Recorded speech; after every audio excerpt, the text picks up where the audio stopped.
want to bring in former Deputy Chief of Staff to President George W. Bush and Fox News contributor Karl Rove. Karl, good to see you. Thanks so much for joining us. You bet. Your thoughts on the president's priorities right now? Well, he's going to come back to a very busy schedule. He's going to enjoy, obviously, the moment of swearing in Supreme Court Justice. But in the weeks ahead, he has about 6 big deadlines that are going to occur between now and sort of the middle of July. And they start pretty quick, and they're big.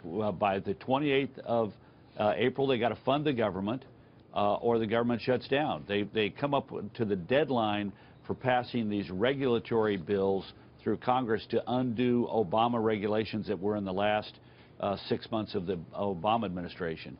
And then they got the debt ceiling fight, and sometime in May or June, they got at the end of May, they got to make a decision about the Paris Climate Agreement. They got a deadline in June for insurers to make up their minds whether they're going to participate in Obamacare for the next year.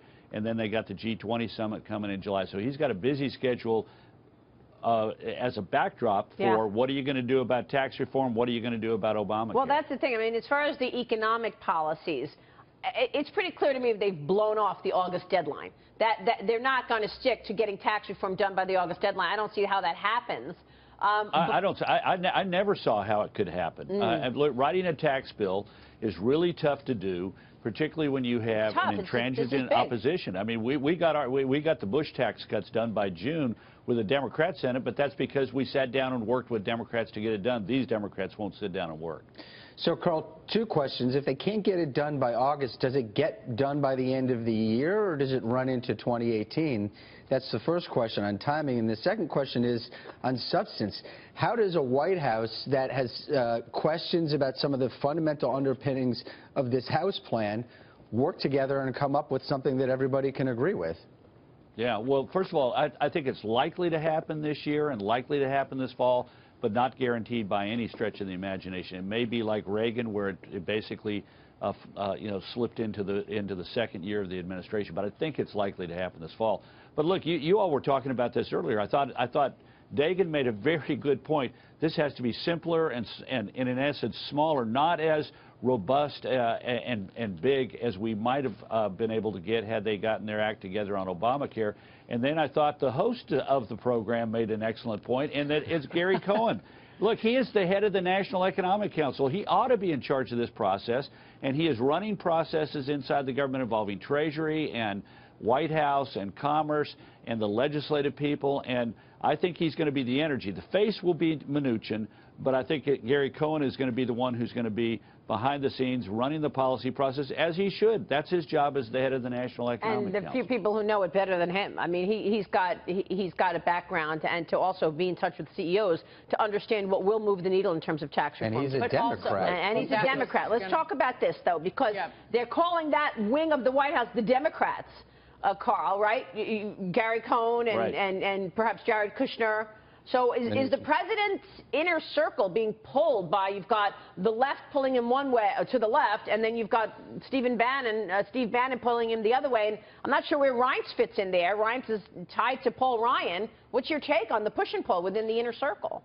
Well, I wrote about this last week in my column in the Wall Street Journal on Thursday, and look, I think there are warring factions inside the White House. We know that because they all leak on each other. So you have the faction that is sort of around Jared Kushner, and it's New Yorkers. Look, if you're a Democrat from Wall Street in New York, it doesn't mean you're really a Democrat. It means you just sort of fit into the social milieu of living in an island where the Republicans get 15, 18% of the vote. So, but there's a tribe, if you will, around Jared Kushner, of which Gary Cohn is a member. Then you've got the Steve Miller, Steve Bannon, sort of neo-populist, sort of American nationalists, and then you got everybody else. And the problem is that, look, you want to have diversity of opinion inside a White House, but you want to have unity of purpose.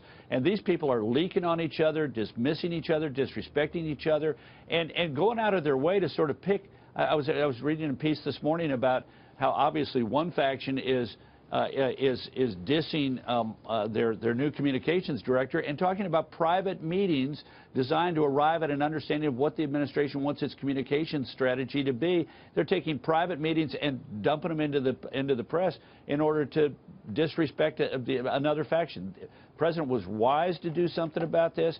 I'm not certain the answer, though, is to say work it among yourselves. The president has to set the tone. The president has to set the rules. The president has to say what's acceptable and what's not. Here's Mike Baker. Yeah, Carl, Mike Baker here. But with the internal turf battles going on in the White House, does that make it any different than any other previous administration? No, look, every administration has these, but it's a question of degree. And is this administration a lot worse than we've seen in recent years? Yeah, look, I worked in a place where it was possible for people to have strong disagreements with each other over policy, but the process made you respect the outcome, whether you agreed with it or not. And as a result, people stayed a long time. I mean, we had people, the average tenure of a senior White House aide is about 18 months. I was there 7 years. We had people who stayed 8.